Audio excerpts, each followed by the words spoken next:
بسم اللہ الرحمن الرحیم۔ آپ صلی اللہ علیہ وسلم کا بیان کردہ سچا واقعہ ایک ایسے شخص کا واقعہ جس نے 500 سال تک سمندر کے بیچ میں ایسی عبادت کی جس میں کسی قسم کی ریاکاری کا شائبہ تک نہیں تھا۔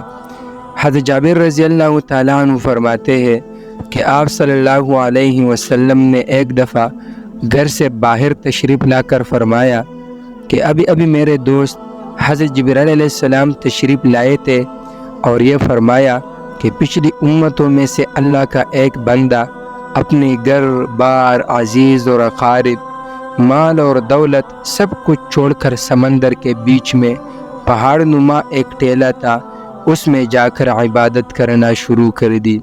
وہ سمندر اتنا وسیع تھا کہ اس ٹیلے کے ہر جانب 4,000 میل دوری تک سمندر ہی سمندر تھا۔ وہاں پر کوئی کھانے کی چیز نہ تھی اور سمندر کا پانی بھی بالکل نمکین تھا۔ اللہ تعالیٰ نے اپنے فضل سے اس میں ایک انار کا درخت اگا دیا اور انگلی کے برابر میٹھے پانی کا چشمہ جاری کر دیا۔ یہ عابد دن رات 24 گھنٹے اپنی عبادت میں گزار دیتا تھا اور 24 گھنٹے میں انار کا ایک پھل کھا لیتا تھا اور میٹھے پانی کے چشمہ سے ایک گلاس پانی نوش فرما لیتا۔ اسی حالت میں 500 سال گزر گئے۔ 500 سال کے بعد جب اس عابد کی موت کا وقت آیا تو اس نے اللہ تبارک و تعالیٰ سے یہ دعا مانگی کہ سجدے کے حالت میں اس کی روح پرواز کر جائے اور اس کی نعش کو مٹی وغیرہ ہر چیز پر حرام کر دے اور قیامت تک سجدے کی حالت میں صحیح سالم رہے۔ اللہ تعالیٰ نے اس کی دعا قبول فرمائی۔ سجدے کی حالت میں اس کی موت ہو گئی اور اللہ تعالیٰ نے وہاں ایسا انتظام کر رکھا ہے کہ قیامت تک وہاں کسی انسان کی رسائی نہیں ہو سکتی۔ قیامت کے دن اس عابد کو اللہ کے دربار میں حاضر کیا جائے گا تو اللہ پاک فرشتوں سے فرمائے گا کہ میرے اس بندے کو میرے فضل سے جنت میں داخل کر دو، تو وہ عابد کہے گا رب بعمل، اے میرے رب بلکہ میرے عمل کے بدلے جنت میں داخل کر دیجئے، کیونکہ میں نے 500 سال تک ایسی عبادت کی ہے جس میں کسی قسم کی ریاکاری کا شائبہ بھی نہیں تھا۔ اللہ پاک فرمائے گا کہ میرے رحمت سے داخل کر دو، تو یہ بندہ کہے گا کہ میرے عمل کے بدلے میں داخل کیجئے، تو اس پر اللہ پاک فرمائے گا اس کے عمل اور میرے دی ہوئی نعمتوں کا موازنہ کرو۔ موازنہ کر کے دیکھا جائے گا کہ اللہ نے جو اس کو بینائی عطا فرمائی ہے، صرف بینائی کی نعمت اس کی 500 سال کی عبادت کا احاطہ کر لے گی۔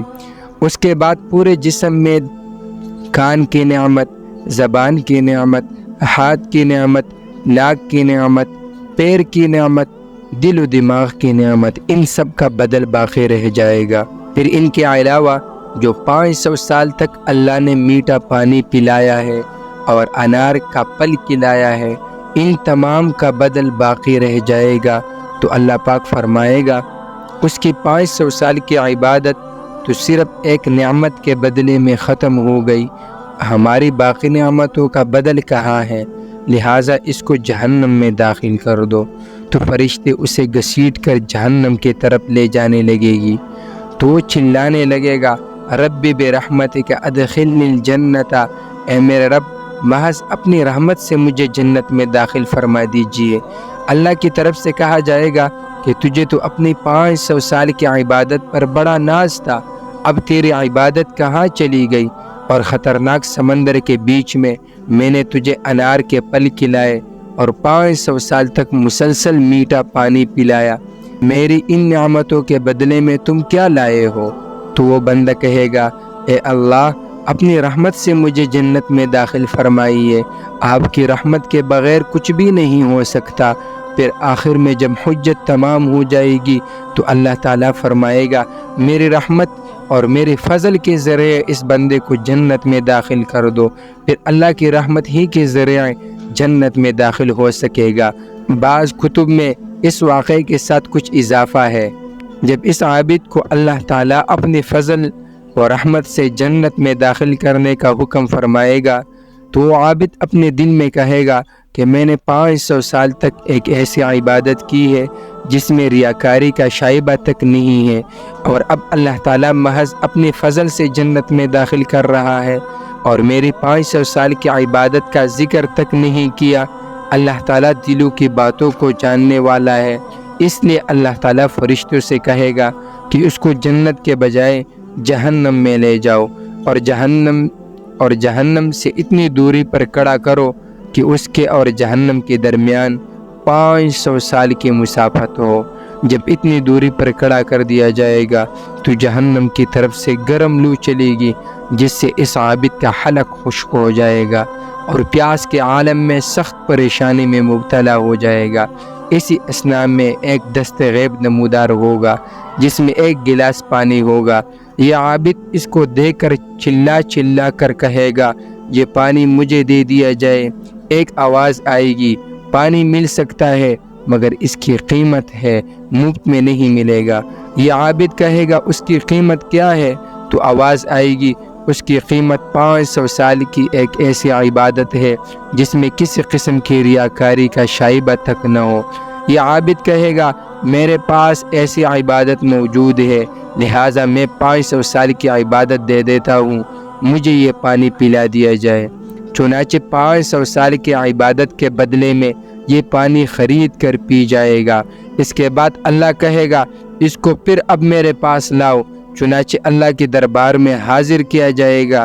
اللہ پاک فرمائے گا، تجھے تو اپنی 500 سال کی عبادت پر بڑا ناز تھا، اور 500 سال کی عبادت کی قیمت ایک گلاس پانی تم نے خود تجویز کی ہے، اور ہم نے جو 500 سال تک تم کو انار کا پھل کھلایا اور میٹھا پانی پلایا ہے، تم اس کے عوض میں کیا لائے ہو؟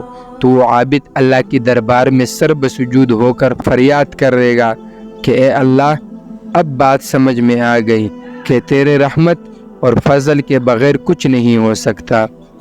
میرے بھائیوں، اس واقعے سے ہمیں دو قسم کے سبق ملتا ہے۔ ایک تو یہ کہ اگر اللہ نے کسی کو نیک عمل کی توفیق عطا فرمائی ہے تو اس کو خوش فہمی میں مبتلا نہیں ہونا چاہیے، اللہ سے ڈرتے رہنا چاہیے۔ یہ جو اللہ نے موقع عنایت فرمایا ہے، یہ بھی اللہ کی طرف سے بہت بڑا انعام اور توفیق ہے۔ اگر اللہ کی طرف سے توفیق نہ ہو تو موقع ہونے کے باوجود انسان عمل نہیں کر سکتا۔ اور دوسرا سبق یہ ہمیں ملتا ہے کہ ہمیں کسی دوسرے گناہگار انسان کو حقارت کی نظر سے نہیں دیکھنا چاہیے۔ ہو سکتا ہے اس کی ایک ایسی نیکی اللہ کے ہاں موجود ہو جس کے بدلے میں اللہ اس کو جنت میں داخل کر دے، اور ہمارے بہت سارے نیکیوں کے باوجود اللہ ہمیں جہنم میں داخل کر دے۔ یا ہو سکتا ہے وہ گناہ اس کے آخری گناہ ہو اور ہماری یہ نیکی ہماری آخری نیکی ہو۔ مزید سچی اسلامک واقعات کے لیے ہمارا چینل حافظ جی وائس کو لازمی سبسکرائب کیجیے اور دین اسلام کو پلانے میں ہمارا مدد کیجیے۔ جزاکم اللہ خیرا۔